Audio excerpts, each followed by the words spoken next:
মাসি যদি বলেন নন স্টপ ক্রিকেটের ভেতরে আছি, সো এই টাইমে তো কেউ দেখে নাই যে এরকম কোনো কিছু ঘটার মতো কিংবা হয়েছে কিনা।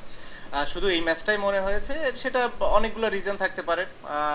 একটা রিজন থাকতে পারে যে আমি এখানে লেট আসার কারণে স্বাভাবিকভাবে ওরকমভাবে ট্রেনিং করার সুযোগ পাইনি। দ্বিতীয় হতে পারে যেহেতু কাউন্টিতে আমি ওখানে অনেক ওভার বোলিং করেছি, এতদিন পরে এত বেশি ওভার বোলিং করার পরে মেবি বডি একটু টায়ার্ড ছিল, মেবি ফিঙ্গার একটু টায়ার্ড ছিল, স্ট্রেংথ একটু কমে গেছিলো। সো অনেক কিছুই হতে পারে, মেবি রিদমটা যেভাবে দরকার ছিল ওভাবে ছিল না। এই রিজনগুলোই নর্মালি আমি ফিল করি যে ছিল। মেবি আমার হয়তো অত ভালো মানে কি মানে ভালো বোলিং না করার পেছনে স্বাভাবিকভাবে যে কোনো ক্রিকেটার যদি বা তারা আশানুরূপ পারফরমেন্স না করে এরকম কথাগুলো উঠতেই পারে, এবং এটা খুবই স্বাভাবিক বলে আমি মনে করি। এটা অস্বাভাবিক কিছু না।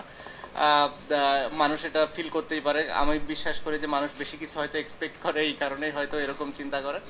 বাট যেটা আমি বললাম যে হ্যাঁ, যখন আপনি যে ধরনের একটা লেভেলে পারফরমেন্স করছেন এবং সাডেনলি ওটা থেকে যখন একটু নিচের দিকে আসে, স্বাভাবিকভাবেই মানুষ এটা নিয়ে তো একটু সন্দেহ করবে এবং এটা নিয়ে কোশ্চেন মার্কও তুলবে তারা। যেহেতু দেশের অনেক পরিস্থিতি আছে, বা স্বাভাবিকভাবেই সব কিছু হয়তো আমার উপরে না।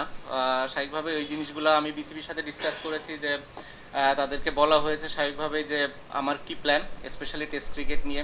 এই টেস্ট এবং হোম সিরিজ আমি মানে যেটা ফিল করেছিলাম যে আমার লাস্ট সিরিজ হবে টেস্ট ক্রিকেটে স্পেশালি। সো ওইটা নিয়ে আমার চিন্তা ছিল, এবং এভাবেই ফারুক ভাইয়ের সাথে এবং বোর্ডের সিলেক্টরদের সাথেও কথা বলা হয়েছে যে যদি সুযোগ থাকে, আমি যদি দেশে যেয়ে খেলতে পারি, মিরপুর টেস্ট হবে আমার জন্য লাস্ট, স্পেশালি টেস্ট ক্রিকেটে।